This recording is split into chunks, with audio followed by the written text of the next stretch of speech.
दरअसल उत्तर पूर्वी दिल्ली के गोकलपुर विधान सभा स्थित बेत नगर में वजीराबाद रोड पर बने सभी शोरूम पर दिल्ली विकास प्राधिकरण द्वारा बड़ी कार्रवाई की गई। आज सभी जगह को डीडीए द्वारा पीला पंजा चलाकर बुलडोजर की मदद से अवैध निर्माण बताते हुए तोड़ दिया गया। बता दें कि आप तस्वीरों में देख सकते हैं कि दिल्ली विकास प्राधिकरण द्वारा कार्रवाई करते हुए आज लगभग 1 किलोमीटर से अधिक बुलडोजर की मदद से सभी निर्माण कार्य को हटा दिया गया है, जिसमें TR. Sahani Maruti showroom, Suzuki showroom, green diamond banquet hall, अन्य जैसे कई अनगिनत कितने ही निर्माण को अवैध बताते हुए तोड़ दिया गया, जिसके कारण लोगों में काफी गुस्सा देखा गया। उन्होंने जमकर दिल्ली सरकार एवं दिल्ली के राज्यपाल को लताड़ा है। आज अचानक से ही सुबह भारी पुलिस बल के साथ तड़के अधिकारी पहुँचे और उन्होंने निर्माण को तोड़ना प्रारंभ कर दिया। न ही किसी प्रकार का कोई नोटिस दिया गया है और न ही किसी प्रकार की कोई सूचना, जिसके कारण आज इस कार्यवाही से लगभग 2 से 3 हजार लोग बेरोजगार हो गए, जिनकी जीविका इस शोरूम में काम करने के माध्यम से चल रही थी। कहूँगा मैं, जब सरकार को पता था डीडीए की जमीन है, जिस समय नींव रखी गई थी उस समय पता था डीडीए की जमीन है, उस समय इन्होंने लैंड बनने क्यों थी? अगर ये बन गई तो इसे तुड़वा क्यों रहे हैं? 1000 एम्प्लॉय यहाँ पर काम करता है इस बेल्ट में, उनका क्या होगा? सरकार इस बात का जवाब देगी। दूसरी बात, पार्क बनना था तो उसी समय क्यों नहीं बना जब ये डीडीए की जमीन थी उस समय? आज इस चीज को क्यों मुद्दा उठाया जा रहा है? ऐसे तो दिल्ली में हजारों जगह अवैध जमीन है, क्या सारी टूट गई? क्या नोटिस मिला किसी प्रकार का? नोटिस किसी प्रकार का? मैं तो एम्प्लॉय हूँ, मुझे तो नहीं पता। हालांकि नोटिस ऊपर अधिकारियों पे आया होगा, लेकिन मेरा कहने का मतलब ये है कि अगर ये डीडीए की जमीन है, पहले से ही होगी, अब तो घोषित नहीं हुई अभी जल्दी में, तो पहले ये लैंड बनाने की जरूरत क्यों पड़ी? डीडीए तो अरविंद केजरीवाल के अधीन आती है। हाँ बिल्कुल, अरविंद केजरीवाल को मैं उसको कर रहा हूँ, एलजी को भी कर रहा हूँ कि आप ये 1000 एम्प्लॉय का क्या आप जवाबदेही देंगे इन चीजों के लिए? यहाँ दूर दूर से लोग आकर रेंट पर रह रहे हैं, सैलरीड पर्सन है, उनका क्या होगा? हुआ है, पहले जब सील लगी थी यहाँ पर तो 3 करोड़ रुपए टैक्स लिया था गवर्नमेंट ने, तब हमारा शोरूम खोल दिया था। आज सुबह सुबह आके सब मिले हुए हैं, सारी सरकार मिली हुई है, एलजी सब मिले हुए हैं। सुबह सुबह आके हम लोगों को बेरोजगार कर दिया, कम से कम 500-700 आदमी बेरोजगार हुआ है। केजरीवाल चोर है, चोर है, चोर है, मरेगा कुत्ते की मौत भाई। जब भी अतिक्रमण होता है पहले नोटिस दिया जाता है, नोटिस भी नहीं दिया। कितना आदमी बेरोजगार करा आप ये देखो। अगर ये सरकार जमीन डीडीए की थी तो टैक्स किस बात का लिया इन्होंने?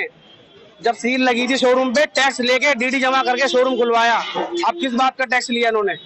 कितना आदमी बेरोजगार करा है? क्या चाहते हैं, क्या होना चाहिए? इस पर सुनवाई होनी चाहिए। हम ये चाहते हैं हमारी नौकरी वापसी मिले, हमारे मालिक को मुआवजा मिले पूरा। तानाशाही की वजह से अगर आप देखो एक आदेश उनका लगता है और हजारों गरीब लोग जो अपनी तनख्वाह अपनी रोजी रोटी यहाँ से कमा रहे थे, इतने अब टाटा का शोरूम ले लीजिए, मारुति का, हजारों लोग है, एक वो तो एक आप देख लीजिए, एक सिर्फ इनका एक आदेश लगता है, एक आदेश की वजह से इतने लाखों करोड़ों लोगों का नुकसान भी हो रहा है, पैसों का भी, जान मान का भी, और मानसिक क्षतिग्रस्त हो रहे हैं। मानसिक हमें जो है कहीं ना कहीं डिप्रेशन में जाएगा इंसान, तो कौन भरपाई करेगा इसका? क्या ये कर सकते हैं? क्या सरकार कर सकती है?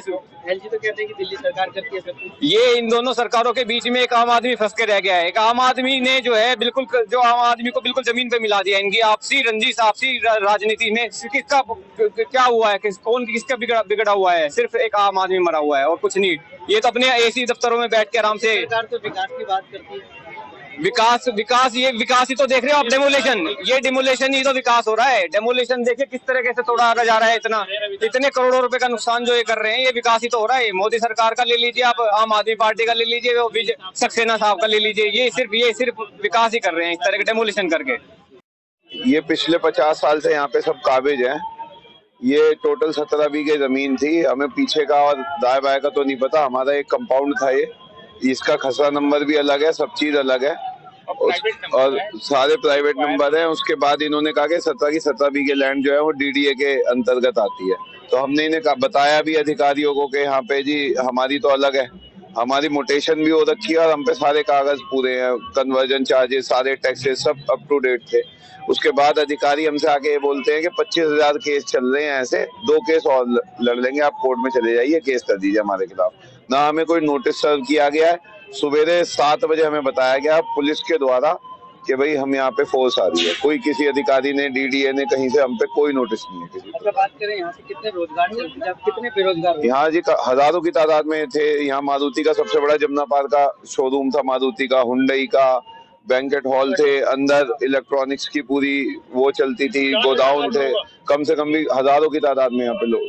तो क्या लग रहा है किस कारण से? अब तो जी लगना कुछ है ही नहीं, आपके सामने है, आप कैमरा घुमा के देख लो, अब कुछ लगना है लगा एलजी साहब तानाशाही कर रहे हैं। एलजी साहब का कुछ है ही नहीं, कोई नोटिस तो दो कम से कम, हमसे जवाब तो लो। क्या लग रहा है? 50 साल से लोग यहाँ काबिज है। एलजी साहब की तरफ से जो कार्रवाई हुई है, अब हम क्या कह सकते हैं एलजी साहब को?